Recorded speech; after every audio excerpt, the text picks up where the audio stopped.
Paris in the fall, the last months of the year and the end of the millennium. The city holds many memories for me, of cafes, of music, of love, and of death.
As I picked myself up, all I could hear was the ceaseless drone of traffic. Life went on around me, but the explosion was to change my life forever. The umbrella had protected me from the bomb blast, but it was of no use to me now.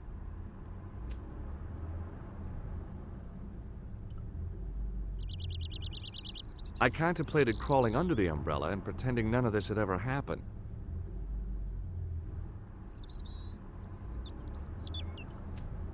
The table had been overturned by the explosion. I considered straightening the table, but I figured it best not to disturb the evidence. The blast had blown out the glass, leaving a gaping hole.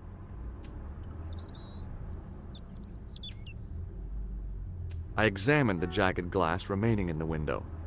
It was broken, all right.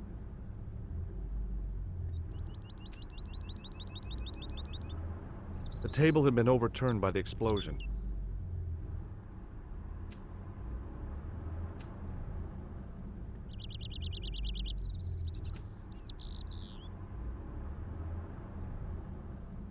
I considered straightening the table, but I figured it best not to disturb the evidence.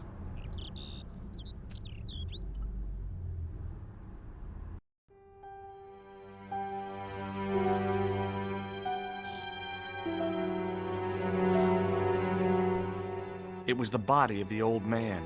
It was hard to believe I'd seen him alive only minutes before.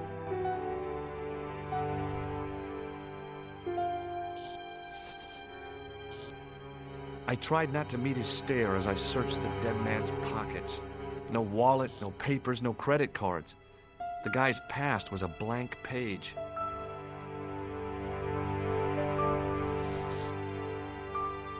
I checked his pockets. Nothing. The sight of the dead guy's staring eyes turned my knees to jelly.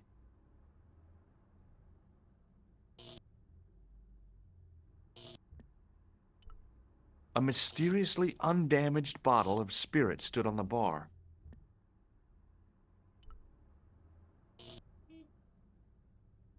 I needed a stiff drink, but I hated the taste of brandy. The pretty young waitress was unconscious.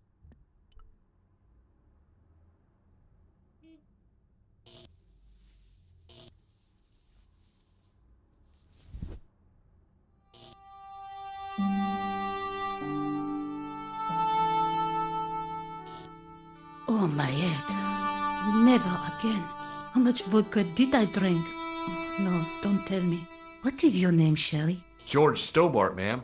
Oh, American. She asked the question quite innocently, but I could sense her reserve. It was something which seemed to afflict all Europeans.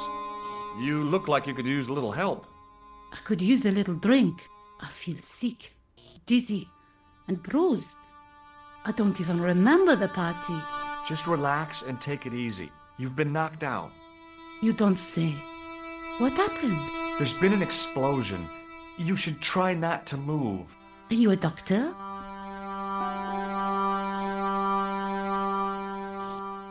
No, but I used to play hospitals when I was a kid. Can you remember anything at all? No. I need a drink. Pour me a brandy. You could be in shock. No alcohol. What about your man? Is he dead? Yes, he is. Ah, mon Dieu.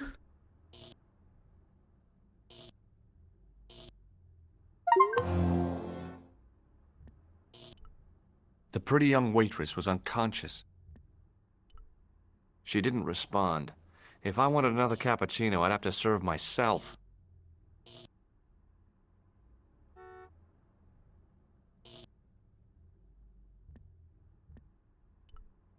The pretty young waitress was unconscious. Hey, wake up!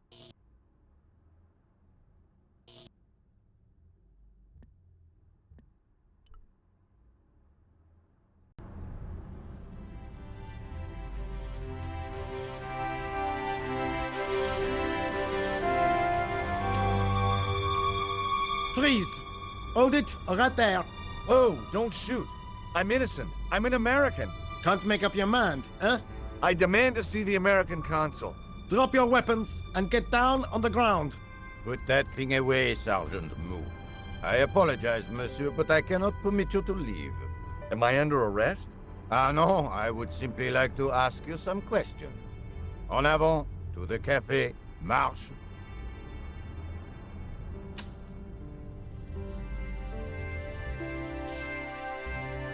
What a mess. This bombing is an outrage, is it not? Stop that, monsieur. Stop holding your breath at once. Has it occurred to you that he may be dead, Moo? Oui, monsieur. But I prefer to look on the bright side. Besides, I recall a case where the killer escaped by feigning death. However, in this case, the man is quite dead. Clearly, the killer knew of his presence and... How many times have I warned you about premature extrapolation? All we know is that he is dead. It seemed reasonable to assume... A great detective assumes nothing. Take Maigret, for instance. But he was a fictitious character, monsieur. Why, he was no more real than Poirot or Tintin. That's different, Moo. They were comedy Belgians. Anyway, it is unlikely that even you will learn much from talking to the dead. Examine the girl and take her statement, if you can.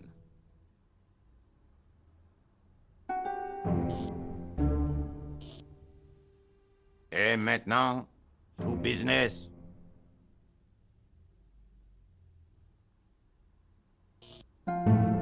Your name, please? George Stobart. I'm from California. And what brings you to Paris, Monsieur Stobart? Travel. I'm touring Europe. You chose well. The city is most beautiful at this time of year, no? Yeah, I guess so, apart from the bomb blasts. Were you in the vicinity of the cafe at the time of the explosion? Yeah, I was sitting out on the sidewalk. I was lucky I wasn't killed. The inspector passed over my remark with no reaction. Did you see the deceased enter the cafe? Yes, I did. Was he alone? Yeah. And did he say anything to you? No, he was more interested in the waitress. Did you see anyone else in the cafe? Yeah, there was a guy dressed as a clown. He was carrying an accordion. An accordion? Bon, the picture is forming in my mind, and it is not a pretty one. Is the girl all right, Moo? She'll leave. She confirms the American statement. A clown with an accordion, no doubt an elaborate and eccentric disguise. Very well. Eh bien, I have heard enough. What do you mean? I am satisfied that you know nothing. You may leave. I hope this little incident does not spoil the rest of your vacation. What about my personal safety? Can't you at least give me some advice? What can I say? Stay alert and look out for suspicious characters. And don't cross the road until the little man shows green. Great advice. I honestly believe you are in no danger, monsieur. Should you remember anything of importance, please contact me. My card.